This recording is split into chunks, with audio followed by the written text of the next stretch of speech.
नमस्कार, मेरा नाम है ऋतु रत्तेवाल और आप हैं अनअकैडमी स्टूडियोज प्लेसिबो पे। इंडिया का नंबर 1 चैनल है नीट और एम्स की प्रिपरेशन के लिए। मैं अपने बारे में हर वीडियो से पहले बताती हूँ बेटा, तो थोड़ा सा फिर से बता देती हूँ। मैं पिछले 9 सालों से एम्स के लिए, जिपमर के लिए, नीट के लिए प्रिपेयर करने वाले बच्चों की हेल्प करती हुई आ रही हूँ। बहुत सारे कोचिंग सेंटर्स में मैंने पढ़ाया है। एक एम रहा है मेरी लाइफ का। जब मैं तुम्हारी एज में थी तो ये एक ऐसा टाइम होता है जब हर कोई हमें प्रेशराइज करता है। एवरीबडी इज़ प्रेशराइजिंग अस। रिश्तेदार फ़ोन करके पूछते हैं क्या हुआ, बच्चा कैसा कर रहा है। पेरेंट्स इतना इमोशनली हम पे प्रेशर बनाते हैं क्योंकि ऑफ कोर्स वो बहुत सारा पैसा इन्वेस्ट करते हैं हमारी स्टडीज़ में। And then when we are not able to get results, we get very frustrated, and we invest in big coaching centers and somehow we don't get good teachers even over there, और फिर result नहीं आता है तो हमें बहुत guilty feel होता है। मैं चाहती हूँ तुम लोगों के साथ ऐसा कुछ ना हो। मैं चाहती हूँ कि बहुत ही सिंपल, बहुत ही आसान शब्दों में तुम्हें पढ़ाया जाए और बहुत ही कम पैसा इन्वेस्ट करके तुम्हें रिजल्ट मिले, ठीक है? या पैसा नहीं भी इन्वेस्ट करके, अगर तुम लोग के पास पैसा तुम लोग अफोर्ड नहीं कर पा रहे हो तो मैं यहाँ पे इस चैनल पे तुम लोगों को बायोलॉजी पढ़ाऊँगी और मैं ऐसे पढ़ाने की कोशिश करूँगी बेटा कि तुम्हें और कुछ भी ना करना पड़े, सिर्फ मेरे लेक्चर सुनने पड़े। उसी में मैं तुम्हें पिछला वाला रिवाइज करा दूंगी। हल्का से तुम्हें एनसीईआरटी खोल के एक बार वो चीज़ देखनी पड़ेगी जो मैंने बता दी, और जो ये नोट्स मैं बनवाती हूँ वो तुम्हें कॉपी करने पड़ेंगे, ठीक है? उनको रिवाइज करना पड़ेगा। अगर तुम ये सब करते हो, तुम किसी भी एग्जाम में जाके बैठ जाओगे,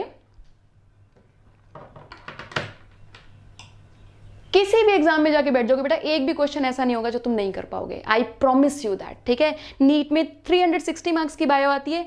मैं प्रॉमिस करती हूँ तुम्हें, तुम 360 के आसपास स्कोर करोगे अगर तुम कॉन्टिन्यूसली वीडियोस देखोगे तो, ठीक है? मैं तुम्हें इतना क्लियर बना दूंगी। मतलब मैं चाहती हूँ कि जो भी टीचर्स 2-2 लाख रुपए लेते हैं पढ़ाने के लिए, तुम्हें ये सिलेबस पूरा कराने के लिए, मैं चाहती हूँ कि उनकी मार्केट बंद हो जाए। मैं चाहती हूँ कि तुम मतलब ये सोचो कि बायो की कोचिंग कौन लेता है भाई? बायो तो बहुत ही सिंपल है, okay? And I am very grateful for the response that you are giving me on my videos. I want you to comment so that I know how to improve. जो भी चीज़ तुम्हें लगती है कि improve हो सकती है, मैम हम थोड़ा इजीली और ज़्यादा ऐसे पढ़ सकते हैं, तो please tell me, I want to improve, okay?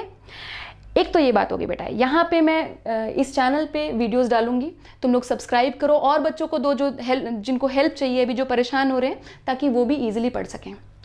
दूसरी बात है बेटा, हमारा अनअकैडमी का प्लस कोर्स है, ठीक है? वो एक पेड कोर्स है, तो उसमें क्या होगा, बहुत ही कम फीस पे हम आप लोगों को स्ट्रक्चर्ड कोर्स दे पाएंगे पूरा का पूरा। मतलब कि जैसे यहाँ पे भी, इस चैनल पे भी बायो, केमिस्ट्री, फिजिक्स सब कुछ पढ़े होगे तुम लोग, है ना? पर जैसे फ्यू टीचर्स, जैसे 2-3 टीचर्स तुम्हें बायो पढ़ाएंगे, 2-3 केमिस्ट्री, इस तरीके से। अनअकैडमी प्लस पे बेटा बहुत बड़ा पैनल है टीचर्स का, और हर कोई अपने कोर्सेज देगा, और आप जिस भी टाइम जाओ, अगर आप क्लास मिस कर देते हो तो कोई बात नहीं, आप उनकी क्लास रिकॉर्डेड देख सकते हो। प्लस आपको टेस्ट्स मिलेंगे बेटा वहाँ पे, आपको क्विजेज मिलेंगे, आपको डाउट सेशंस मिलेंगे। जैसे मान लो आप मुझसे पढ़ना चाहते हो तो आप वहाँ पे जाओगे, आप मेरी क्लासेस लोगे, मैं ही आपका क्लासेस के बीच में डाउट सेशन भी लूँगी, और फिर मैं आपको क्विजेज दूंगी, फिर मैं आपकी जो आपकी परफॉर्मेंस है उसको मॉनिटर कर पाऊंगी बेटा, ठीक है? सो मुझे पता चलता रहेगा तुम किस लेवल पे हो, क्या चल रहा है, ठीक है? और अगर मुझे सही नहीं लगेगा तो मैं तुमसे पर्सनली बात करके तुम्हें पूछूंगी कि बेटा क्या बात है, समझ रहे हो? So I will be able to guide you, motivate you, help you and give you personal attention over there, ठीक है? बहुत ही कम फीस रखी है हमने वहाँ की। एक सब्जेक्ट में से जितना, एक सब्जेक्ट में एक ट्यूशन टीचर के पास तुम फीस देते हो, तुम्हें सारे सब्जेक्ट 17 प्लस हमारे पास टीचर्स हैं वहाँ पे, वो टीचर्स धीरे धीरे बढ़ रहे हैं, उन सब का कोर्स मिला के अगर तुम 12 महीने की मेंबरशिप लेते हो तो सिर्फ तुम्हें 25,000 में पड़ती है, ठीक है? सिर्फ 25,000 में पड़ती है। और अगर तुम एक कोड यूज करते हो बेटा,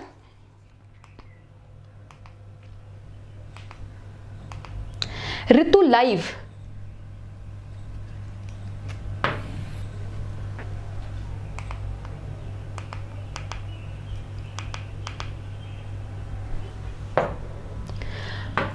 अगर तुम ये कोड यूज करते हो ऋतु लाइव, तो तुम्हें 10% का ऑफ मिलेगा। तो 25,000 का जो तुम्हारा कोर्स है बेटा, वो सिर्फ तुम्हें 22,500 में मिलेगा। हर रोज 30 आवर्स से ज़्यादा की क्लासेस होंगी। तुम समझ रहे हो, 30 आवर्स से ज़्यादा की क्लासेस तुम्हें 60 रुपीज़ से भी कम में मिल रही है, और तुम्हें कहीं बाहर नहीं जाना पड़ रहा है, तुम्हारी फीस इतनी कम है, और मैं और मेरे जैसे बहुत सारे टीचर्स तुम्हें पर्सनल अटेंशन दे पाएंगे वहाँ पे। Okay, I hope you will come and join there. If you are not able to, कोई बात नहीं बेटा, हिम्मत करने वालों का, मेहनत करने वालों का भगवान भी साथ देता है। अगर तुम लोग यहाँ पे भी सीरियसली मेहनत से पढ़ोगे, कोई बात नहीं, नहीं अफोर्ड कर रहे नहीं, कोई बात नहीं, पर यहाँ पे भी अगर सीरियसली पढ़ोगे, वीडियोस नहीं मिस करोगे, ध्यान से करोगे, डाउट है कमेंट सेक्शन में लिखो, ठीक है? अगर मैं क्लियर कर पाई तो ज़रूर वहाँ से करने की कोशिश करूँगी। यहाँ पे भी मेहनत से पढ़ोगे, यहाँ पे भी हो जाएगा। मेहनत is the only thing. I hope you understand, ठीक है? मैं थोड़ा सा तुम्हें अपनी टीम के बारे में बताना चाहती हूँ बेटा। ये हमारी टीम है, ठीक है? ऐसे और भी इंडिया के टॉप एजुकेटर्स हमारे साथ वहाँ पे काम कर रहे हैं, तो ये लोग आप लोगों को पर्सनलाइज्ड अटेंशन देके वहाँ पे पढ़ाएंगे, ठीक है? और एक और बात, अब से YouTube पे मैं 4 to 5 डेली अपने लाइव क्लासेस लिया करूँगी। 4 to 5 मेरा लेक्चर होगा ही होगा, तो अलार्म सेट कर लो, रिमाइंडर लगा लो बेटा, 4 to 5 तुम्हें यहाँ पे प्रेजेंट होना है, ताकि तुम साथ साथ, जैसे मैं पढ़ा रही हूँ, तुम साथ साथ मुझसे बात कर सको। अगर कोई डाउट है तो तुम क्लियर कर सको, तुम मुझसे क्वेश्चंस पूछ सको, इंटरेक्ट कर सको। इंटरेक्टिव क्लास हमेशा ही बेटर होती है ना बेटा रिकॉर्डेड क्लास से, ठीक है? 4 to 5 तुम लोगों को यहाँ पे प्रेजेंट रहना है, सही? ये हो गया अपनी इंट्रोडक्शन की बात। अब आप टॉपिक पे आते हैं। देखो बेटा,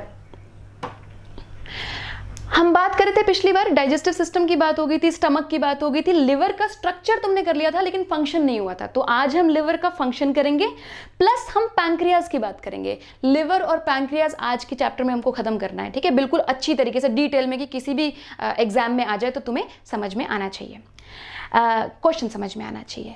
करने से पहले हमें पहले 2 टर्म्स में समझाना चाहती हूँ, एक्सोक्राइन और एंडोक्राइन ग्लैंड्स क्या होते हैं। डायरेक्टली इस टॉपिक से भी रिलेटेड है, एंडोक्राइन वाले सिस्टम में भी तुम पढ़ोगे, अभी समझ लोगे तो बेटर है। हमारी बॉडी बहुत सारी सिक्रीशंस करती है, स्वेट रिलीज करती है, सलाइवा रिलीज करती है, then oil is there, then ear wax is there, milk is there, so there are hormones are there, enzymes are there, so our body is secreting lot of things.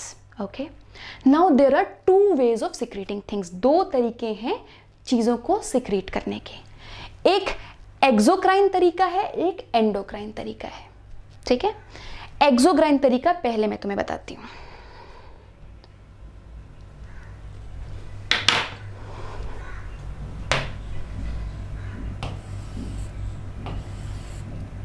Artery I,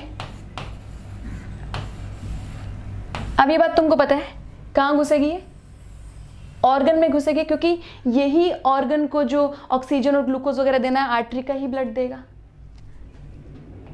it breaks down into क्या, जल्दी बोलो,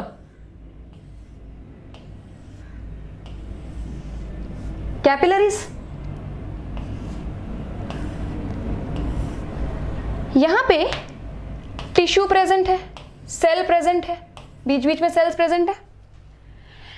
यहां से liquid निकलेगा, plasma निकलेगा, plasma तो नहीं कहूंगी बट प्लाज्मा से ही लिक्विड निकलेगा, ऑक्सीजन निकलेगी, ग्लूकोज निकलेगा, ये सेल में चले जाएंगे, सेल में चले जाएंगे।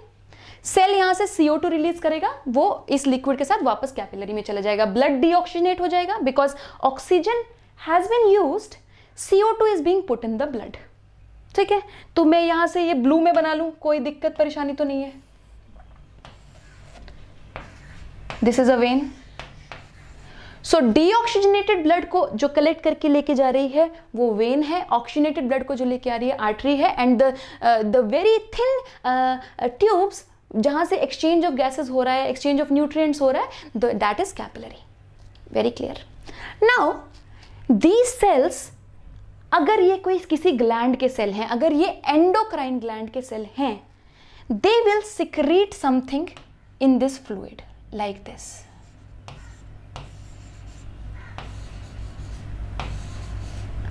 You understand? जैसे बच्चा होता है ना, जहां पे बैठा होता है वहीं पे सूसू पॉटी करता रहता है, उसको कहीं नहीं जाना, कुछ नहीं, मैं तो बस सब यही कर दूंगा, ऐसे होता है ना, वैसे ये सेल्स होते हैं। Wherever they are sitting, they will release their secretions there, okay, and then these secretions, जब ये फ्लूइड वापस जाएगा तो ये सिक्रीशन फ्लूइड के साथ ब्लड में चली जाएंगी. So this vein will contain these secretions. That means these cells are secreting whatever they are secreting in the blood. पहले इंटरस्टिशियल फ्लूइड में और अल्टीमेटली वो ब्लड में जा रहा है. अच्छा, ये वाला फ्लूइड को इंटरस्टिशियल फ्लूइड बोला है मैंने, ये जो समझ रहे हो ना, से ये वाला जो कैपिलरी से बाहर निकलता है फ्लूइड, इसको बोलते हैं, ये दिख रहा है ये कलर, रुक जाओ कोई और कलर देखते हैं.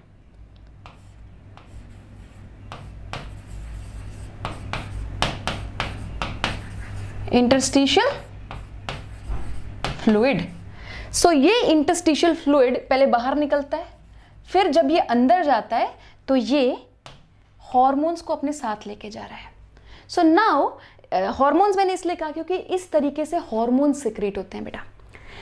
सो in my body if there are cells which are, जो जहां पे बैठे मैं तो यहीं बैठूंगा, मैं नहीं कहीं पर भी कुछ भी करूंगा, and they are simply releasing their things around them which is going into interstitial fluid, and now this interstitial fluid is going into blood. Such secretions are called endocrine secretions.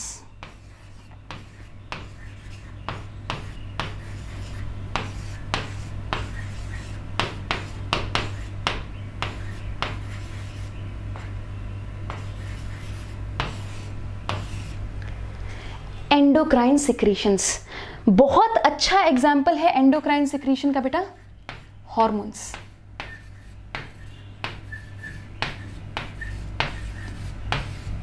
जितने भी तुम्हारे हॉर्मोन्स रिलीज होते हैं सब के सब इस तरीके से ब्लड में रिलीज होते हैं.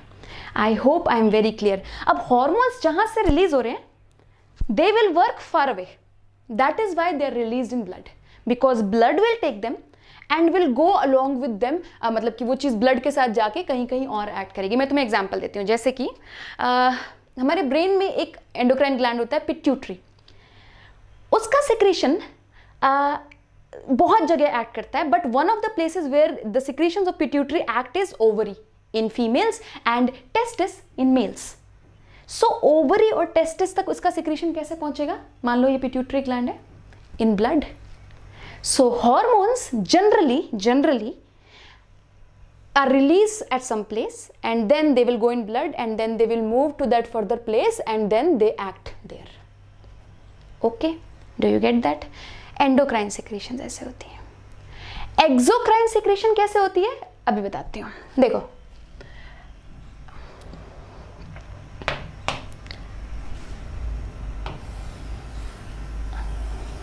एक ऑर्गन कराया था मैंने तुम्हें, स्टमक कराया था. मैंने कहा था स्टमक की वॉल होती है, फिर उसमें गैस्ट्रिक पिट्स होते हैं और फिर ये गैस्ट्रिक ग्लैंड जैसे बने होते हैं. इसको थोड़ा इनलार्ज्ड बना लेते हैं, थोड़ा सा इनलार्ज बना लेते हैं. ठीक है. Now the cells which were present here, मान लो ये सेल्स हैं, were they secreting their secretions in blood? No, they were putting them at some place. मान लो this is the hormonal secretion and they are putting their secretions here, and then these secretions through this area, यही चीज मैं थोड़ा enlarge करके बना लेती हूँ बेटा, मेरे को थोड़ा सा बड़ा व्यू चाहिए. यही चीज बनाइए, सेम चीज बनाइए. There are secretions here, there are secretions here and these secretions are going up. नीचे से निकल रही है तो ऊपर जाएंगी. अब वो एक पोर्शन में से निकल रही है, ये वाला पोर्शन जो कि सिक्रीशन नहीं कर रहा, ये सिर्फ एक पैसेज दे रहा है ना. इस पैसेज को मैं बोलती हूँ डक्ट. तो डक्ट के थ्रू ये निकल के बेटा किसी सरफेस पे जा रही हैं secretions. They are not going on blood but they are going on any surface. That surface can be the inside surface of stomach. That surface is, मैं स्वेटिंग कर रही हूँ ना, मेरे को पसीना आ रहा है ना, मेरे स्किन के सरफेस पे स्वेट रिलीज हो रहा है. ऐसे ही ग्लैंड से ऑयल की सिक्रीशंस, मिल्क की सिक्रीशन, सबकी सिक्रीशन ऐसे होती है. नाउ एक्सोक्राइन का इंपॉर्टेंट पार्ट क्या है? The secretions happen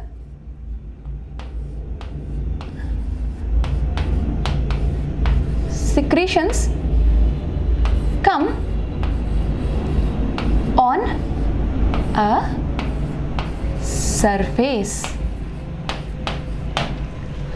They don't go in blood. In endocrine, the secretions were going in blood and they did not have any duct. तभी endocrine को मैं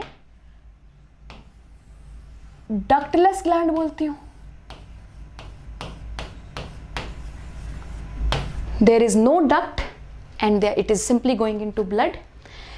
एक्सोक्राइन ग्लैंड को हम डक्ट के साथ बोलते हैं because there is a duct which is taking the secretion to a surface. वो सिक्रेशन जो वो सरफेस बॉडी के ऑर्गन का अंदर का सरफेस भी हो सकता है, वो स्किन का सरफेस भी हो सकता है, कोई भी सरफेस हो सकता है. आई hope I am very clear. Done. अब मेन बात पे आ जाओ चैप्टर के. ये एक स्टार्टिंग का पार्ट था. नाउ लिवर के फंक्शन शुरू करते हैं. वो जानना बहुत जरूरी था लिवर के फंक्शन जानने के लिए. अगर तुम्हें याद हो पिछली बार मैंने लिवर की ब्लड सप्लाई कैसे बनाई थी बताओ. You remember I said suppose this is your heart,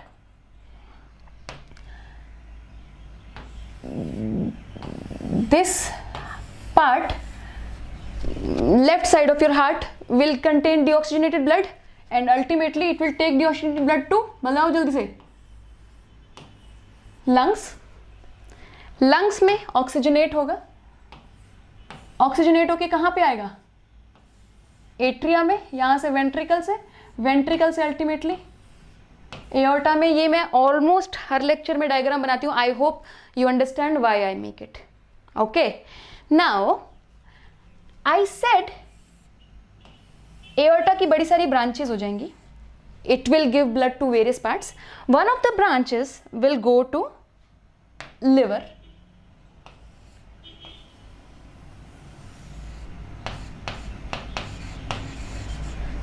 liver में जो ब्रांच गएगी उसका नाम क्या होगा बेटा, जल्दी बोलो. लिवर में जो ऑक्सीजनेटेड ब्लड लेके ब्रांच जाएगी उसको क्या बोलेंगे?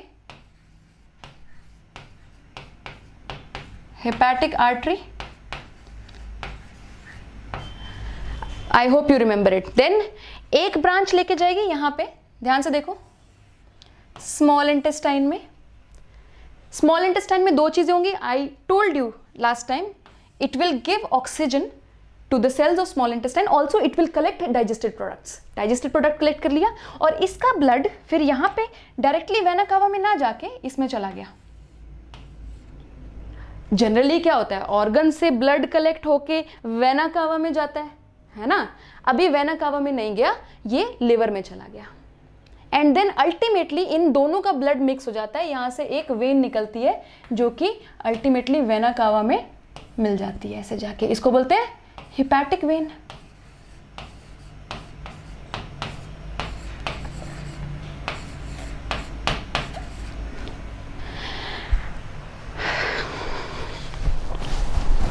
एक मिनट बेटा, पानी पी लूं मैं, फिर आगे काम करते हैं.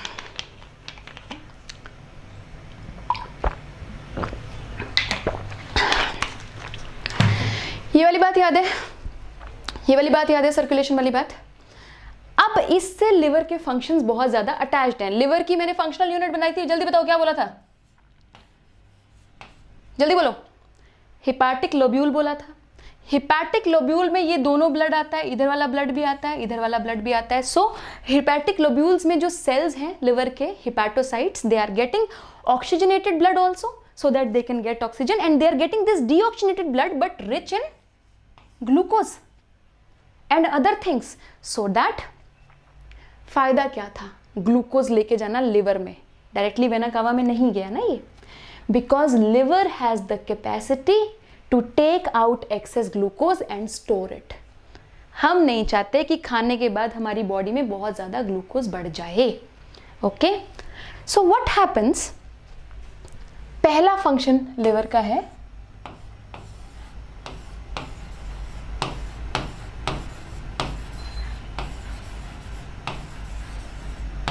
Carbohydrate metabolism. ये क्या है बेटा, कार्बोहाइड्रेट समझते हो तुम, फूड का एक कंपोनेंट है. Carbohydrate, glucose is a carbohydrate. So when excess glucose is there, आपने खाना खाया, excess glucose is there, liver cells will store that excess glucose and convert it into a chain of glucose molecules called glycogen. पहला बात, glucose को लेती है ये और यहाँ पे ग्लूकोज की चेन बना देती है, लंबी चेन। ये एग्जैक्ट स्ट्रक्चर ऐसा नहीं है but it's a cartoon. This is called glycogen.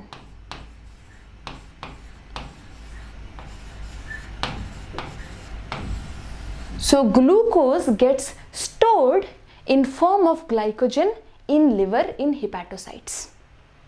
पहला फंक्शन समझ में आ गया। ऐसा ये करती क्यों है? तुम्हें याद होगा बेटा, स्टमक के साथ साथ एक ऑर्गन है पैंक्रियाज। ये बात ध्यान से सुनेंगे बेटा, जो भी मैं बात कहती हूँ ना उसको बहुत ध्यान से सुनना है, because our body is like a story. If you do not here one part of the story, आपको अगला पार्ट नहीं समझ में आएगा, इसलिए बहुत ध्यान से सुनेंगे बेटा जी। पैंक्रियास, पैंक्रियास एक ऐसा ग्लैंड है जो कि डाइजेस्टिव एंजाइम तो रिलीज करता ही है, ऑफ कोर्स डाइजेस्टिव सिस्टम का पार्ट है तो डाइजेस्टिव एंजाइम तो रिलीज करेगा, वो कुछ हॉर्मोन्स भी रिलीज करता है। अभी तुमने हॉर्मोन्स के बारे में पढ़ा नहीं है, सिर्फ यही पढ़ा है कि वो एंडोक्राइन तरीके से रिलीज होते हैं, ब्लड में रिलीज होते हैं, but hormones are very important components of your body. ठीक है, तो पैंक्रियास एंजाइम्स भी रिलीज करता है, प्लस ये हॉर्मोन्स भी रिलीज करता है। देखो, सुनने में लगता है इनमें क्या फर्क होगा, इनमें बहुत ज्यादा फर्क है। एंजाइम हमेशा, अभी इस केस में जैसे डाइजेस्टिव सिस्टम में पढ़ रहे हैं, फूड के कंपोनेंट्स के ऊपर एक्ट कर रहे हैं, है ना, और वो फूड को ब्रेक डाउन कर रहे हैं। सो उनका जो सबस्ट्रेट है एक्ट करने का अभी इस सिनेरियो में वो फूड है। हार्मोन कभी भी फूड के ऊपर एक्ट नहीं करते। ठीक है, हार्मोन्स कैसे कैसे एक्ट करते हैं वो तुम आगे सीखोगे। जैसे अभी एक हार्मोन बताती हूँ, पैंक्रियास से एक हार्मोन निकलता है इंसुलिन। अभी पैंक्रियास का स्ट्रक्चर करेंगे ना तब मैं बताती हूँ। पैंक्रियास से एक हार्मोन निकलता है, अभी ध्यान से सुनो तब आगे पढ़ के इजी हो जाएगा सुनने को। एक हार्मोन निकलता है इंसुलिन। वो इंसुलिन बेटा पैंक्रियास का डीऑक्सीनेटेड ब्लड भी लिवर में जाता है। तो सोचो, पैंक्रियास से अगर कोई हार्मोन निकलेगा तो वो पैंक्रियास के डीऑक्सीनेटेड ब्लड में जाएगा, it will go into the deoxygenated blood of pancreas, right, क्योंकि वो तुम्हें पता है एंडोक्राइन एक्टिविटी से रिलीज होता है। Now this blood will also go to liver first. Liver will get insulin, pancreas ने इंसुलिन बनाया, लिवर को मिल गया। इंसुलिन एक बूढ़े बंदे की तरह है, ठीक है, और ग्लूकोज एक लड़की की तरह है। ठीक है, अब तुमने देखा होगा अगर तुम लोग गांव से हो तो बूढ़े बंदों को बिल्कुल पसंद नहीं है कि लड़कियां ऐसे ही घूमती रहें गलियों में, होगा कहते हैं चलो घर में जाओ, होता है ना, हमारे समाज में ऐसे लोग होते हैं। सो insulin is like, I don't know, I want to make an old man, I don't know how to make it.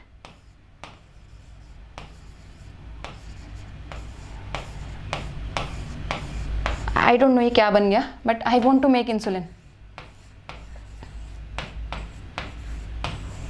Insulin which is released from pancreas does not like glucose. Glucose like a, glucose एक सुंदर सी लड़की है। So, insulin does not like glucose in blood. जरूरत से ज़्यादा जब glucose होता है तो इंसुलिन को बहुत बुरा लगता है। तो इंसुलिन यहाँ से रिलीज होके लिवर सेल्स को ये कमांड देता है कि इस ग्लूकोज को पकड़ो और इसे ग्लाइकोजन में कन्वर्ट करो। मुझे बिल्कुल पसंद नहीं है कि ग्लूकोज गलियों में घूमे, गलियां मतलब ब्लड वेसल्स में घूमे, गलियां मतलब ब्लड वेसल्स में। सो insulin, this old man gives command to hepatocytes, okay, to convert this glucose, to take this glucose from the blood। अगर तुम्हें लोब्यूल्स में याद हो, ऑक्सीजनेटेड ब्लड जाता है ना सेल्स के, ये वाला ब्लड जाता है ना सेल्स के पास, ठीक है। So now this glucose will be taken up and it will be converted into glycogen and will be stored in the hepatic sales. पहला फंक्शन। दूसरा फंक्शन कार्बोहाइड्रेट मेटाबॉलिज्म में ही है। You know that glucose is used in your cells to form ATP. So sometimes आप व्रत रख लेते हो, you do fasting and glucose levels become less. Now what to do? Now another hormone is released, ठीक है, जो कि insulin का बिल्कुल झगड़ा है, उसका लड़ाई हो रखी है उसकी बहुत तगड़ी, which is released from pancreas only. That hormone is called glucagon. So there is another hormone. So this will help in this. There is another hormone जो पैंक्रियास से ही निकलेगा, जिसका नाम है ग्लूकागॉन.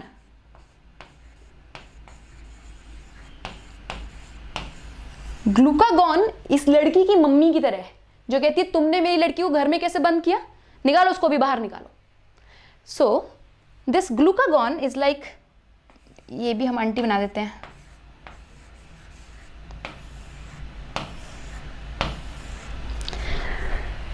ग्लूकागॉन, जब भी आपकी बॉडी में ग्लूकोज कम हुआ है, ब्लड ग्लूकोज कम हुआ है, glucagon will go to hepatocytes and will say, okay, now you shut this process and now you convert glycogen back to glucose. Glycogen को वापस ग्लूकोज में कन्वर्ट करो. ये ग्लूकागॉन कराता है. So, समझ रहे हो, इंसुलिन और ग्लूकागॉन का एक्चुअली में आपस में झगड़ा नहीं है बेटा. They are two hormones which have antagonizing actions, उल्टे actions हैं, and they are actually helping you to regulate your blood glucose. Okay? जब आपकी बॉडी में ग्लूकोज बहुत ज़्यादा हो जाता है तो इंसुलिन रिलीज होता है पैंक्रियास से. वो हिपैटोसाइट्स को कहता है कि ब्लड में से ग्लूकोज को पकड़ो और इस ग्लूकोज का ग्लाइकोजन बना के स्टोर कर दो. जब आपकी बॉडी में ब्लड ग्लूकोज कम हो जाता है, मान लो आपने व्रत रख लिया, you have fasting, then pancreas will release glucagon. That glucagon will go to liver cells and tell the liver cells, now see, blood glucose level is low, kindly break the glycogen into glucose so that glucose can again be in the blood, आपके cells को glucose मिल सके. I hope I am very clear with this. Done? अब carbohydrate metabolism में आगे आ जाओ. ये तो basic सी terms है बेटा, अभी कुछ और टर्म्स भी हैं. You want to click it, just click it so that I can move further. So notes का बेटा, आप लोगों का बहुत सारे बच्चों का नोट्स का क्वेश्चन है. आप लोगों को बेटा स्क्रीनशॉट्स लेने पड़ेंगे एंड आप लोगों को कॉपी करना पड़ेगा इसको. प्लीज़ थोड़ा सा मेहनत करो, ठीक है, लिखने से चीज़ें याद होती हैं. Please take a screenshot and copy this. फिर आगे चलते हैं.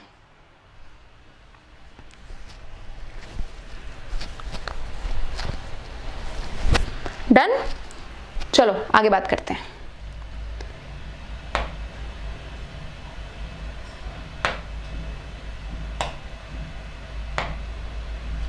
नाउ कार्बोहाइड्रेट मेटाबॉलिज्म में ही और फंक्शंस हैं. ये तो बेसिक फंक्शन है, ग्लाइकोजन को ग्लूकोज, ग्लूकोज को ग्लाइकोजन वाला. दूसरी बात, समटाइम्स आपका ग्लाइकोजन भी खत्म हो जाता है. मान लो आप तो को मैं तो अनशन करूंगा जब तक कि नीट का पेपर खत्म करो, मुझे तो ऐसे एडमिशन दो. लोग करते हैं ना ऐसे, अनशन करते हैं, सही रीजंस पे भी करते हैं. तो मान लो आप खाना खा ही नहीं रहे हो. Now all the glycogen that was in your liver वो चला गया, जितना ग्लाइकोजन था वो सब टूट के ग्लूकोज बन गया और वो ग्लूकोज भी यूज अप हो गया. ऐसी कंडीशन में आपके लिवर सेल्स बहुत ही चमत्कारी होते हैं. ये आपका लिवर सेल है. लिवर सेल का क्या नाम है? हिपैटोसाइट. बहुत ही चमत्कारी होते हैं.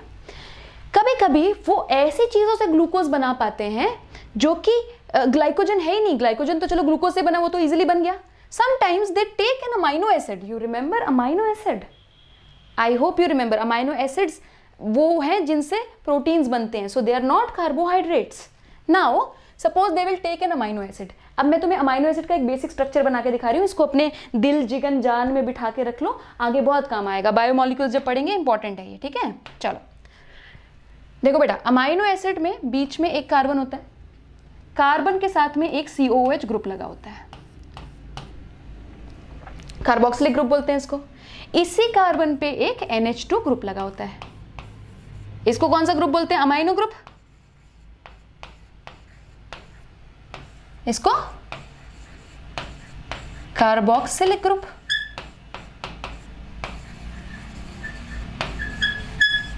एक इसके ऊपर H लगा होता है. याद रखो, एक ही कार्बन पे ये दोनों ग्रुप्स लगे होने चाहिए, COH ग्रुप और NH2 ग्रुप. ठीक है, ये बेसिक स्ट्रक्चर है. अब ये चौथा ग्रुप कुछ भी हो सकता है, इसको मैं R लिख रही हूं. This R can be CH3, this R can be CH2 CH3, this R can be CH2OH, depend करता है अमाइनो एसिड कौन सा है। आपकी बॉडी में बहुत सारे प्रकार के अमाइनो एसिड पाए जाते हैं, सिर्फ ये R अलग होने से हमें पता चलता है कि कौन सा अमाइनो एसिड है, ये वाला ग्रुप सेम होता है। तो मान लो अमाइनो एसिड से मुझे ग्लूकोज बनाना है, ओके। सो हिपैटोसाइट ये अमाइनो एसिड को पकड़ेंगे, अपने अंदर ले आएंगे। आगे आइए, NH2, अभी बोलो क्या, C, अभी बोलो COH, अभी बोलो H and R, they take up this amino acid। अब इसका असली रूप सामने आएगा हिपैटोसाइट का, अब निकलेगा छुरा। They will cut this part, they will cut this part। Amino group निकल गया, इसको बोलते हैं डीएमिनेशन।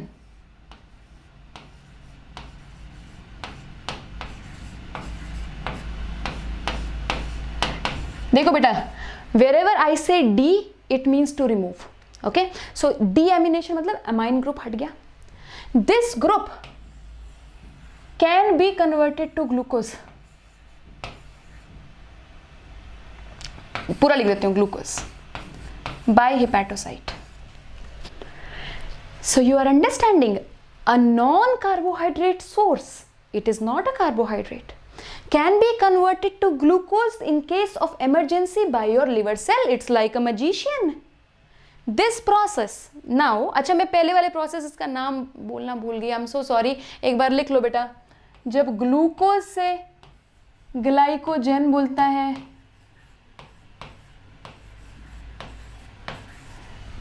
ठीक है, तो इसको बोलते हैं ग्लाइकोजेनेसिस। ग्लाइको मतलब क्या कहते हैं, ग्लाइकोजन, और जेनेसिस मतलब बनना। ग्लाइको क्योंकि ग्लाइकोजन बन रहा है, और जेनेसिस मतलब बन रहा है। जहां पे भी जेनेसिस वर्ड आ गया ना बेटा जी, जेनेसिस वर्ड आ गया ना, that means you are forming something, okay.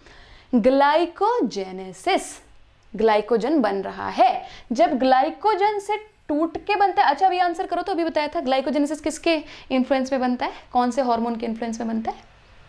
जिसे ग्लूकोज पसंद नहीं है वो कहता है चलो गलियों से भागो, और हिपैटोसाइट्स में ग्लाइकोजन भरा देता है, बूढ़ा बंदा। इंसुलिन है ना, ग्लाइकोजन फिर ग्लूकोज किस में बनाता है? ग्लूकोज की मम्मी आ जाती है, कहती लाओ ग्लाइकोजन को तोड़ो, ग्लूकोज बनाओ, ग्लूकागॉन के वजह से बनता है। इस प्रोसेस को बोलते हैं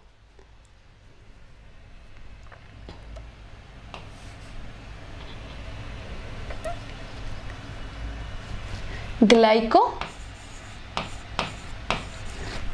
भूल गई थी मैं एक्चुअली दो टर्म्स हैं, ग्लाइकोलाइसिस और ग्लाइकोजेनोलाइसिस, उसमें मैं भूल गई थी।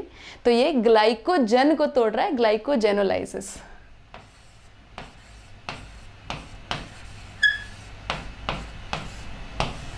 ग्लाइकोजन को तोड़ रहा है ग्लाइकोजेनोलाइसिस। जो ग्लाइकोलाइसिस है वो एक अलग चीज है, वो फिर कभी पढ़ेंगे, अभी वो दूसरे चैप्टर में आएगा, ठीक है। ग्लाइकोजेनोलाइसिस, ठीक है, वो क्लियर सी बात है। इस प्रोसेस को जहां नॉन कार्बोहाइड्रेट सोर्स से ग्लूकोज बन रहा है,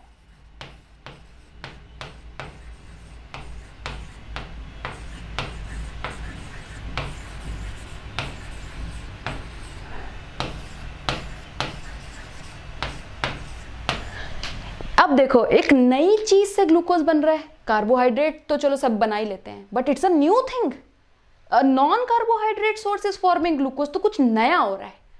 तो ये है ग्लूकोनियोजेनेसिस। नियो मतलब नया, ऐसे याद करने के लिए है। ग्लूको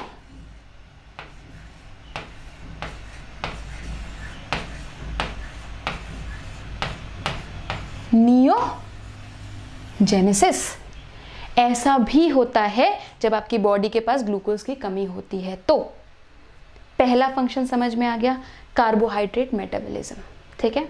अब साथ में लगे हाथ यहां पे एक और फंक्शन तुम पढ़ लो, this NH2 group. Carbohydrate metabolism समझ में आ गया ना। चलो अभी सुनो, इस NH2 ग्रुप का एक इंटरेस्टिंग बात बताती हूँ तुम्हें। दिस NH2 ग्रुप किससे रिजेंबल करता है? अगर ये इसमें एक और H डाल दूं तो मैं ये क्या बनेगा? NH3 बन जाएगा। NH3 क्या होता है? अमोनिया होता है। तो मतलब कि तुम्हारे लिवर सेल्स में अमोनिया बन रहा है। Ammonia is a very toxic product.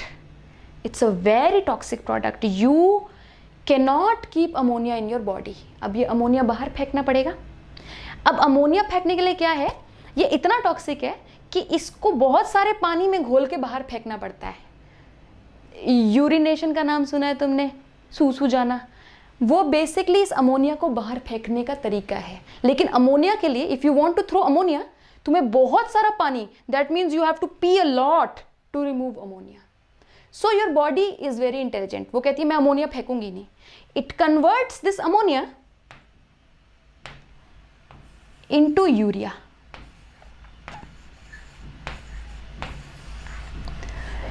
Urea भी टॉक्सिक है, लेकिन यूरिया थोड़ा कम टॉक्सिक है। तो अब ये यूरिया बना देता है हिपैटोसाइट अमोनिया से। अब ये यूरिया जो है, तुम्हें पता है, यहाँ से बाहर हिपैटोसाइट से बाहर निकल जाएगा, अल्टीमेटली ब्लड में चला जाएगा। यहाँ पे इंटरस्टिशियल फ्लूइड है, ब्लड में चला गया, अल्टीमेटली घूम घुमा के ये हार्ट में जाएगा ब्लड, है ना। फिर हार्ट से तुम्हें पता है सारी बॉडी में जाता है, तो किडनी में भी जाएगा यही ब्लड। समझ में आ रहा है ना? वही ब्लड है ना जो घूम घूम के हर जगह जाता है। सो अब जब ये किडनी में जाएगा तो किडनी कहेगी आओ बेटा, तुम्हारा ही इंतजार था, आओ कभी हवेली पे। तो ये इस इसको यूरिया को, अब ये बेचारा बहुत ही परेशान है क्योंकि इसे बॉडी से बाहर फेंक दिया जाएगा। किडनी कहती है आओ बेटा, तुम्हारा ही वेट कर रही थी मैं। यूरिया को पकड़ेगी, ब्लड में से पानी को निकालेगी, मिक्स करेगी, वो भी मजिशियन है, यूरिन बनाएगी, सूसू बनाएगी, and it will remove it out of the body. तुम्हारा एक्सक्रीटरी सिस्टम पूरा इसी बात पे बेस्ड है कि एक्सक्रीटरी सिस्टम में क्या है कि उस यूरिया को, ये जो यूरिया लिवर में बना था, उसको किडनी कैसे ब्लड में से निकालती है, पानी को निकालती है, how it mixes and form urine and then throws it out in the, समझ रहे हो तुम कैसे? समझ रहे हो ना? पर ये यूरिया बनता हिपैटोसाइट में, it is not formed in kidney. अब ये बनता भी इतनी आसानी से नहीं है, यहाँ पे केमिकल प्रोसेस चलता है बहुत लंबा। अमोनिया आ गया, यहाँ पे एक पूरा साइकिल चलता है, तब जाके यूरिया बन पाता है। इस साइकिल को कहते हैं यूरिया साइकिल।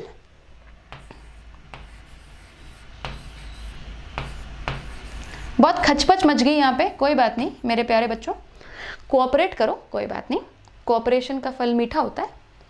पहली बात की थी मैंने, कार्बोहाइड्रेट मेटाबॉलिज्म में हिपैटोसाइट में क्या क्या होता है, मतलब तुम सोच भी नहीं सकते तुम्हारा लिवर क्या करता है। हमारे यहाँ पे वो बनती है, माता की फोटो बनती है, ऐसे कई हाथ में ऐसे ऐसे बहुत सारे हाथ होते हैं माता के, कुछ कुछ कुछ कुछ कुछ कुछ करती रहती है, वैसे होता है लिवर का cell. It does so many functions. मुझे लगता है आज की क्लास में हम लिवर का फंक्शन ही कर पाएंगे, ठीक है। दूसरा फंक्शन, यूरिया साइकिल से यूरिया बना गया, 2 फंक्शन पूरे हो गए। तीसरे फंक्शन पे आ जाओ।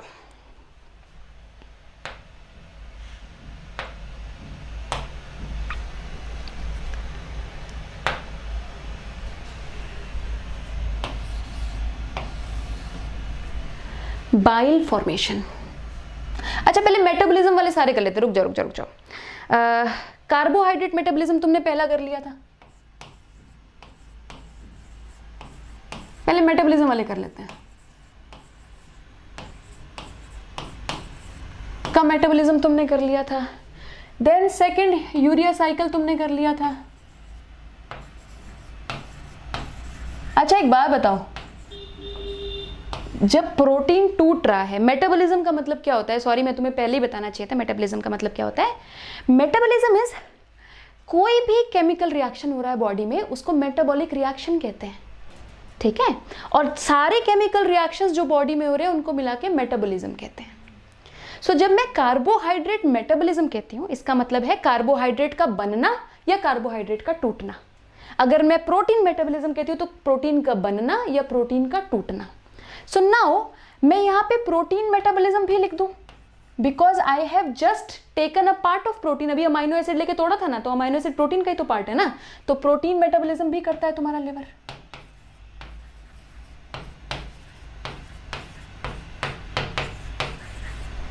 चौथा पार्ट अभी अभी किया ना प्रोटीन मेटाबॉलिज्म, अमीनो एसिड तोड़ा है ना, so protein metabolism is also done. Then lipid metabolism is also done by liver.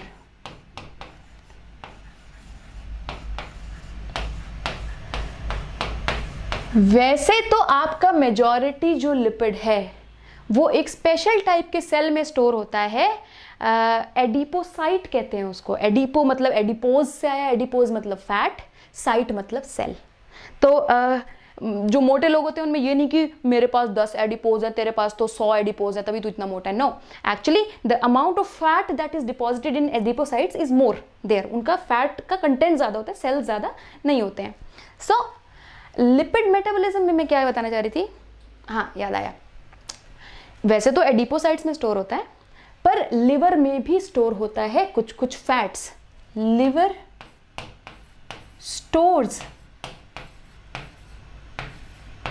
Some triglycerides.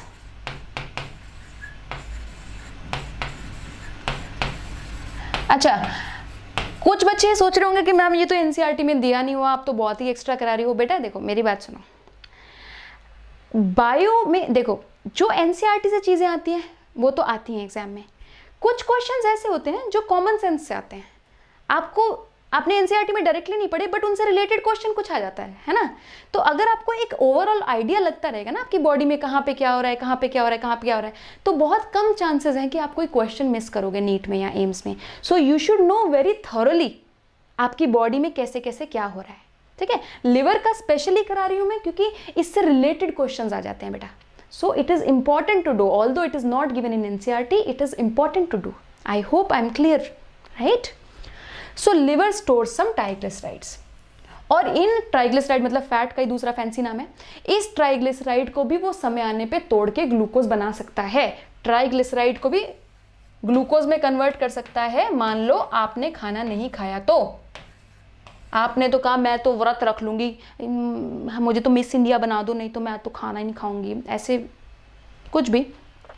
So lipid को स्टोर भी करता है और लिपिड का ब्रेकडाउन भी करता है. इस प्रोसेस के लिए मैंने अभी अभी नाम बताया था, triglyceride, anything non carbohydrate making glucose. What is it called? Gluconeogenesis. ये वाली बात हो गई. अगली बात, चौथी बात, ये हो गए. हाँ, तुम्हें पता है विटामिन 2 प्रकार के होते हैं.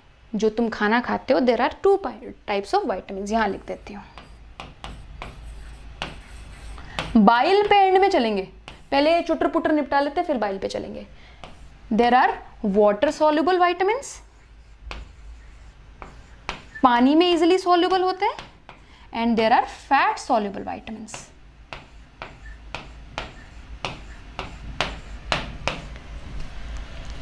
There are water soluble vitamins, there are fat soluble vitamins. Fat soluble जितने भी, अच्छा इनको याद करने का तरीका बहुत आसान है. vitamins कैसे होते हैं? A B C D ऐसे करके होते हैं. तो BC इधर निकाल लो, बाकी सब इधर डाल दो. A BC इधर आ गया, D E K. तो तुम्हें याद बेसिकली BC करना है, याद बेसिकली बीसी करना है. एडी के तो अपने आप हो जाएगा. अब बीसी तुम्हारी मर्जी है, तुम कितने, तुम्हारे संस्कार कैसे हैं, तुम बीसी वैसे याद कर लो. ठीक है, बीसी तुम बिफोर क्राइस्ट से भी याद कर सकते हो. जो शरीफ बच्चे हैं, जो बहुत थोड़े से बच्चे हैं, वो बीसी अपनी मर्जी से भी कॉमन भाषा में जो यूज करते हो तुम लोग उससे याद कर सकते हो. ठीक है, सो बीसी को अलग कर दो, एडीके को इधर कर दो.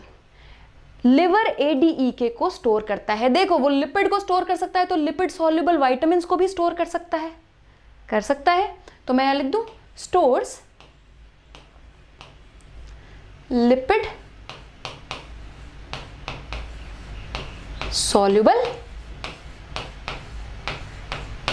विटामिन्स. पांचवा फंक्शन. छठा फंक्शन, ये बात समझ में आई है? बहुत धीरे पढ़ा रही हूँ, अब तो आ ही जाएगी, है ना. नहीं आ रही तो थोड़ा रिपीट करके देखना वीडियो बाद में. अगला फंक्शन देखो, तुमने कभी ये सुना है दारू मत पियो लिवर खराब हो जाएगा, बोलते हैं. ठीक है, अमिताभ बच्चन की कौन सी मूवी थी उसमें वो लिवर सड़ जाता है उसका दारू पी पी के, है ना। सो एक्चुअली में the drugs that you take, drugs का मतलब वही नहीं वो गांजा हशीश वाली ड्रग नहीं, मेडिसिन को भी ड्रग कहते हैं मेरे प्यारे बिगड़े हुए बच्चों। जो भी लोग अल्कोहल कंज्यूम करते हैं, ठीक है, या आपने पेनिसिलिन ली या कोई और ड्रग लिया, so those drugs are metabolized in liver, उनको मेटाबोलाइज करके लिवर उनको बॉडी से बाहर निकालने की कोशिश करता है, ठीक है। सो लिख लो एक बार, मैं मतलब समझा रही हूं। Metabolism of alcohol and drugs.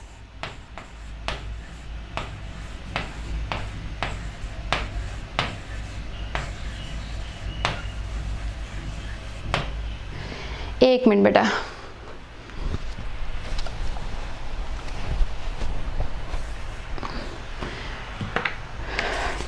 फिर से वाटर ब्रेक। तुम लोग ये लिखो तब तक मैं पानी पीती हूँ।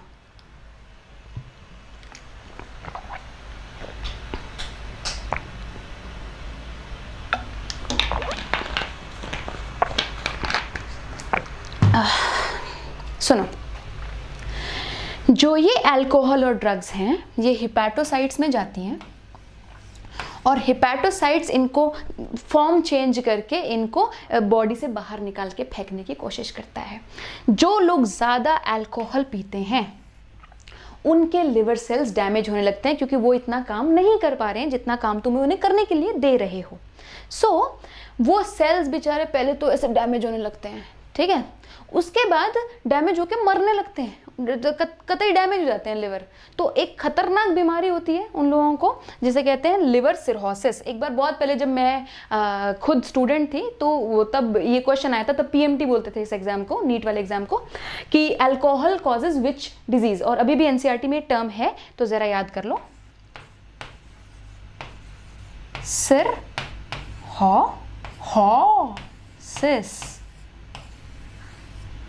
ठीक है।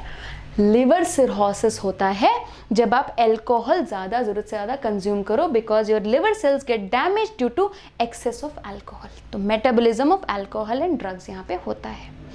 कितने हो गए? 6 हो गए। और कौन सा रह गया? बाइल रह गया मेनली। अच्छा एक और लिख लो, एक और लिख लो। देखो, विटामिन डी का एक्टिव फॉर्म बनाना कोई छोटा मोटा काम नहीं है। विटामिन डी समझते हो तुम, तुम्हारी बोन्स वगैरह के लिए बहुत ही इंपॉर्टेंट है। क्यों इंपॉर्टेंट है विटामिन डी? चलो अब ये भी स्टोरी सुन ही लो। विटामिन डी, मान लो तुमने दूध पिया, तुमने कोई भी कैल्शियम वाली चीज़ खाई, तुम्हारी बॉडी उस कैल्शियम को एब्जॉर्ब नहीं करेगी ब्लड में जब तक विटामिन डी वहाँ पे नहीं प्रेजेंट होगा। सो तभी कहते हैं ना विटामिन डी से हड्डियाँ स्ट्रांग बनती हैं। हड्डियाँ क्यों स्ट्रांग बनती है? एक्चुअली विटामिन डी से नहीं बनती हैं, वो कैल्शियम से बनती है। लेकिन कैल्शियम की एब्जॉर्प्शन पे तुम्हारे गट में हो जाए, इसके लिए तुम्हें विटामिन डी चाहिए। फंक्शन समझ में आ गया विटामिन डी का? उसका एक्टिव फॉर्म बनाता है लिवर। एक्टिव फॉर्म मतलब जो काम करेगा, इनएक्टिव फॉर्म में तो काम नहीं कर पाएगा ना। और भी बनाते हैं, किडनीज भी बनाता है, ठीक है, लेकिन लिवर भी बनाता है। So it forms active form of vitamin D.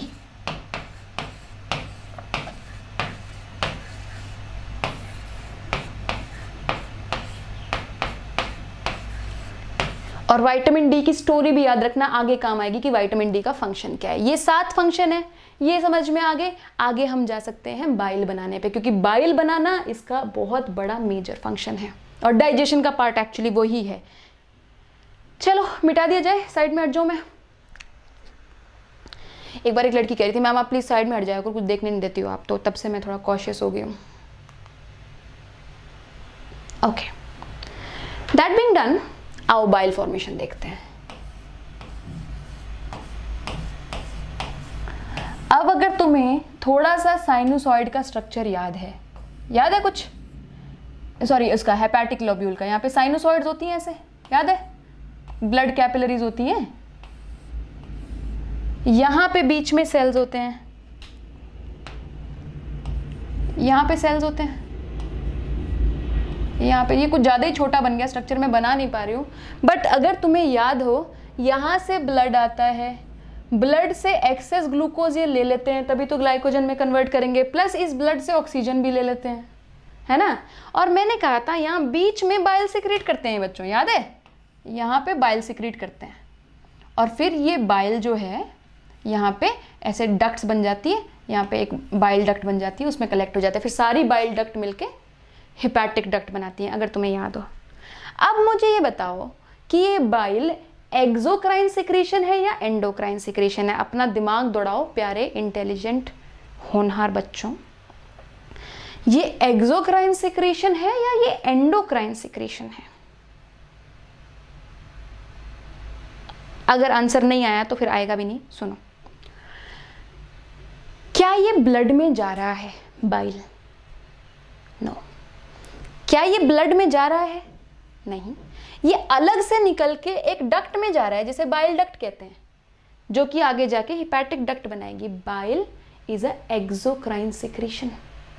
जो भी चीज ब्लड में नहीं मिल रही है वो एक्सोक्राइन सिक्रीशंस हैं। तुम्हारी बॉडी में ज़्यादातर चीज़ें एक्सोक्राइन तरीके से ही सिक्रीट होती हैं, एंडोक्राइन से बहुत कम होती हैं, जैसे कि हार्मोन्स होते हैं एंडोक्राइन से, याद है, इंसुलिन और ग्लूकागॉन की बात की थी। So bile is a exocrine secretion.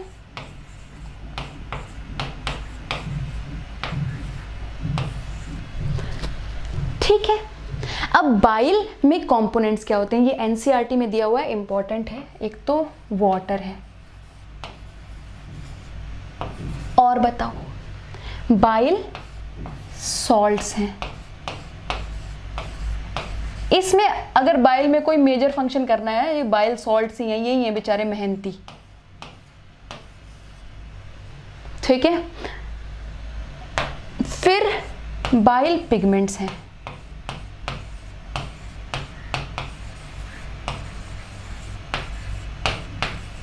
फिर क्या रह गया, क्या रह गया? कोलेस्ट्रॉल है।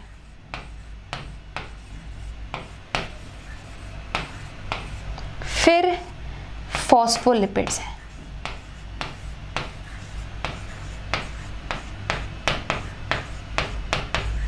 जैसे कि lecithin, lecithin is an example.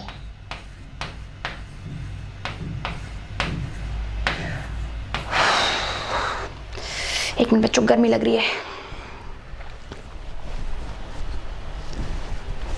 चलो अब सुनते हैं। वाटर तो चलो ठीक है, बाइल को लिक्विड बनाना है तो डाल दिया। पहले बाइल पिगमेंट और बाइल सॉल्ट्स की कहानी सुन लो। बाइल में याद रखना देयर आर नो एंजाइम्स। ये आपको कंफ्यूज करने के लिए क्वेश्चन आएगा बेटा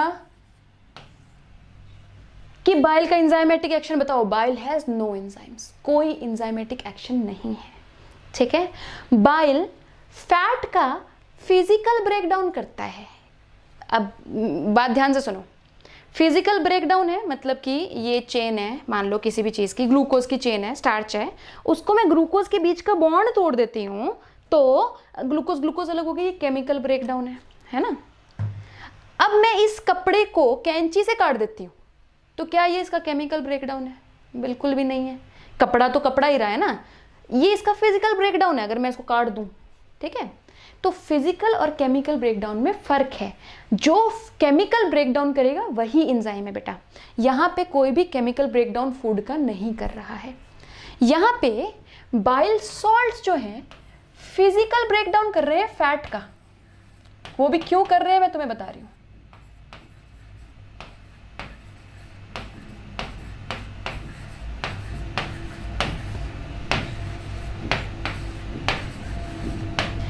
फिजिकल ब्रेकडाउन कर रहे हैं फैट का, मतलब फैट का एक बहुत बड़ा सा मोटा सा टुकड़ा है, उसको जैसे रबड़ के टुकड़े कर दूं ना, मैं इरेजर लूं उसके टुकड़े कर दूं चाकू से, वैसे ही इसके टुकड़े हो जाते हैं। और फिर बाइल सॉल्ट्स इन टुकड़ों को जुड़ने नहीं देते हैं। ठीक है, इस प्रोसेस को कहते हैं, समझ में आया? मैंने फैट का एक बहुत बड़ा टुकड़ा ले लिया है। देखो अब क्यों तोड़ रहे हैं, पहले बात सुन लो फिर बताती हूँ इस प्रोसेस को क्या कहते हैं। इस पे अल्टीमेटली एक एंजाइम एक्ट करता है। याद करो, लिपिड को तोड़ने का कौन सा एंजाइम है? लाइपेज। प्रोटीन को तोड़ने का प्रोटीएज, न्यूक्लिक एसिड को तोड़ने का न्यूक्लिएज, वैसे ही लिपिड को तोड़ने का लाइपेज। लाइपेज जब, अभी देखो इसमें तो लाइपेज है नहीं अल्टीमेटली, पर तुम्हें ये पता है बाइल कहाँ जा रहा है, बाइल कहाँ जा रहा है? हिपैटिक डक्ट, सिस्टिक डक्ट जुड़ गई, याद करो, याद करो, common bile duct, common bile, फिर पैंक्रियाटिक डक्ट जुड़ गई, फिर हिपैटो पैंक्रियाटिक डक्ट, फिर हिपैटो पैंक्रियाटिक एम्प्यूला, फिर स्मॉल इंटेस्टाइन में जाता है। याद आया? सो बाइल बेसिकली स्मॉल इंटेस्टाइन में जा रहा है। स्मॉल इंटेस्टाइन में ही पैंक्रियाज का जूस भी जा रहा है ना? पैंक्रियाज के जूस में एक सिक्रीशन होती है जिसे लाइपेज कहते हैं, पैंक्रियाटिक लाइपेज। तो वहां पे पैंक्रियाटिक लाइपेज इसके ऊपर एक्ट करेगा। अब पैंक्रियाटिक लाइपेज इतने ही सरफेस एरिया पे एक्ट कर सकता है। एंजाइम को एक्ट करने के लिए जितना सरफेस एरिया मिलेगा उतना ही वो बेटर एक्ट कर पाएगा। So when you break down something big into smaller pieces, their combined surface area is larger than इसका सरफेस एरिया। आई होप तुम समझ रहे हो। जब भी इतिहास गवाह रहा है बच्चों दुनिया में, किसी भी बड़ी चीज के छोटे टुकड़े कर दोगे तो छोटे टुकड़ों का जो सरफेस एरिया होता है कंबाइन मिला के वो बड़े टुकड़े से बहुत ज्यादा होता है। तो इसी के पास, एंजाइम के पास एक्ट करने के लिए बहुत ज्यादा सरफेस एरिया हो जाएगा। सो बेसिकली इनके दो काम हैं। एक तो ये फिजिकल ब्रेकडाउन ऑफ फैट करता है so that lipase can act very easily, then ये लाइपेज को एक्टिवेट भी करता है। ये बहुत गंदा पेन है, मैं कलर है आई मीन, मैं लाइपेज एक्टिवेशन लिख रही हूँ जिन बच्चों को नहीं दिख रहा। लाओ वीडियो में देखूं दिख रहा है कि नहीं, दिख रहा है, दिख रहा है। लाइपेज की एक्टिवेशन करता है, एंजाइमेटिक एक्टिविटी कोई नहीं है इसकी। So I hope you understand. It is simply breaking down. It is called emulsification.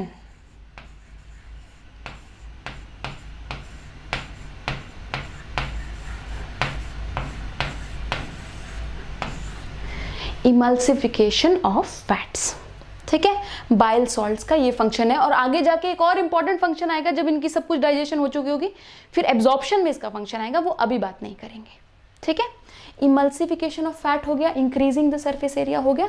Bile salts अच्छे होते हैं, बेचारे कामकाजी होते हैं। बाइल पिगमेंट्स, ये पिगमेंट्स क्या होता है? पिगमेंट्स होता है।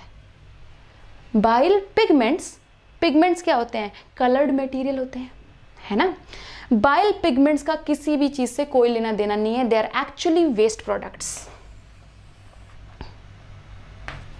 They are waste of body.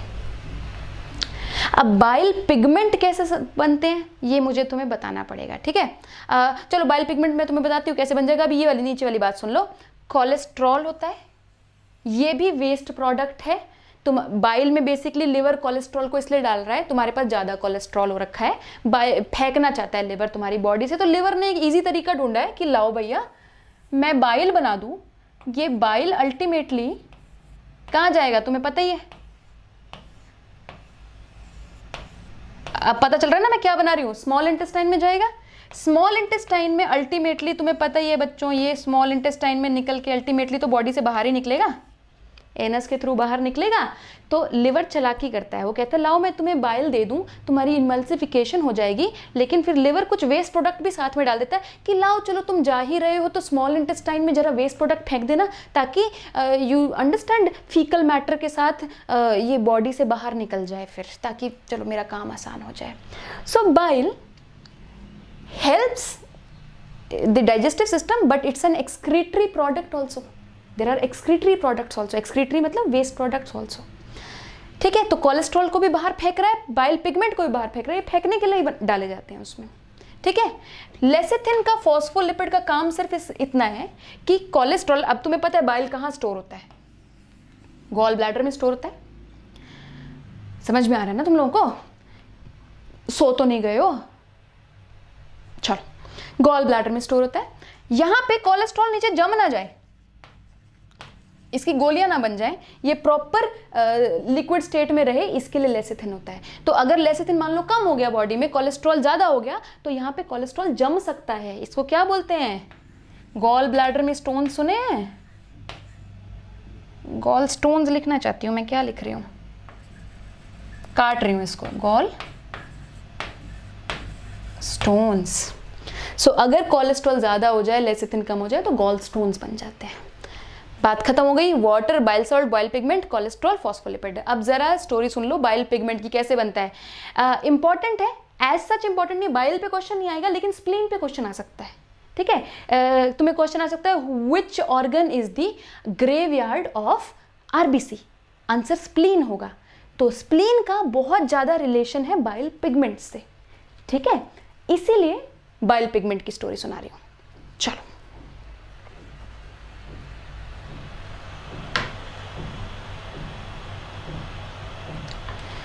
हाँ बेटा 1 घंटा हो गया अपने को, मेरे को पता ही नहीं चला पढ़ाते हुए। चलो बाइल पिगमेंट की स्टोरी करते हैं पूरी, उसके बाद आज की क्लास खत्म करते हैं। मतलब आज हम पैंक्रियाज नहीं कर पाए, सिर्फ लिवर कर पाए हैं, लेकिन अच्छी तरीके से लिवर कर पाए हैं।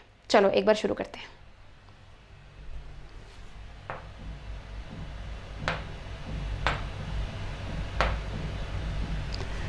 लास्ट बात, बाइल पिगमेंट्स कैसे बनते हैं, उसके बाद खत्म कहानी, अगली क्लास में शुरू करेंगे।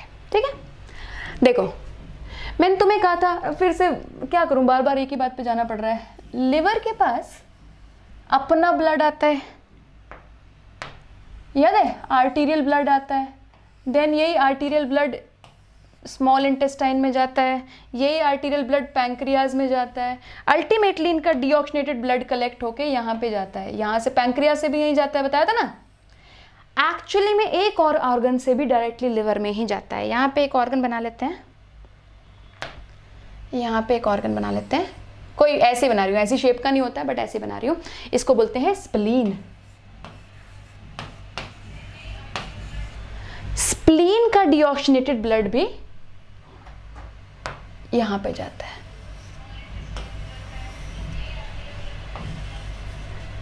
स्प्लीन का ब्लड भी लिवर में जाता है।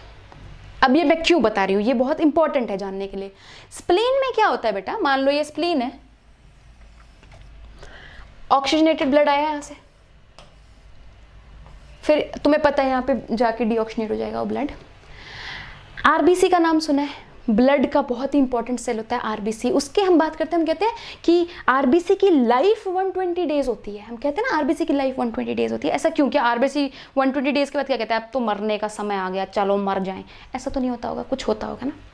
एक्चुअली क्या होता है, जब आरबीसी तुम्हारी कैपिलरीज में से निकल रहा होता है ना जनरली, तो उसकी मेम्ब्रेन डैमेज होती रहती है, क्योंकि कैपिलरीज बहुत पतली होती हैं, तो आरबीसी की मेम्ब्रेन डैमेज हो जाती है।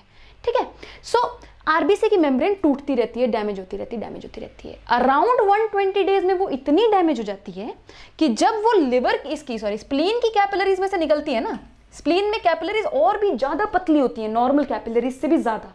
तो जब आरबीसी इनमें से निकलने की कोशिश करता है, और अगर वो बूढ़ा हो चुका है, it has already completed it's 120 days, it will burst, it will die. That is why spleen is called the graveyard of RBC, because RBC is dying here after completing 120 days. Understood? अब इसका इस बात से क्या relation है, liver से क्या लेना देना है, बाइल से क्या लेना देना है। आरबीसी जब टूटेगा तो आरबीसी के अंदर हीमोग्लोबिन नाम का सब्सटेंस होता है। हीमोग्लोबिन के दो पार्ट्स हैं, हीम और ग्लोबिन। ग्लोबिन प्रोटीन होता है,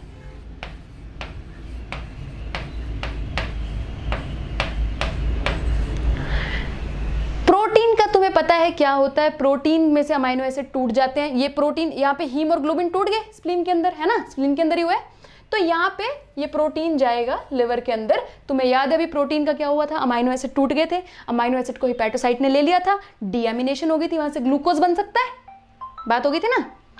ठीक है, हीम, जो हीम बचा है, हीम वाला जो पार्ट है बेटा, वो ब्रेक डाउन होके हीम का ब्रेक डाउन प्रोडक्ट होता है बिलीरुबिन और बिलीवर्डिन।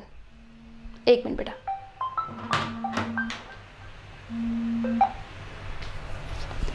हीम का ब्रेक डाउन प्रोडक्ट है बिलीरुबिन और बिलीवर्डिन।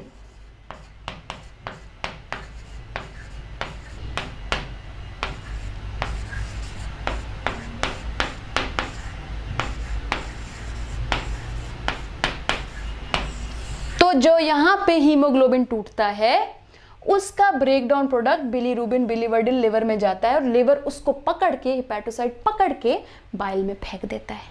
यहाँ से जो ग्लोबिन जाता है उसके अमाइनो एसिड तोड़ के उससे ग्लूकोज बना लेता है।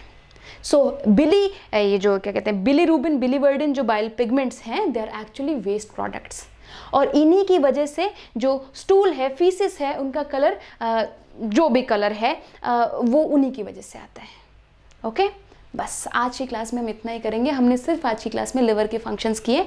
आई होप यू गेट इट। अगर कुछ नहीं समझ में आ रहा है प्लीज़ कमेंट सेक्शन में लिखो। Thank you so much.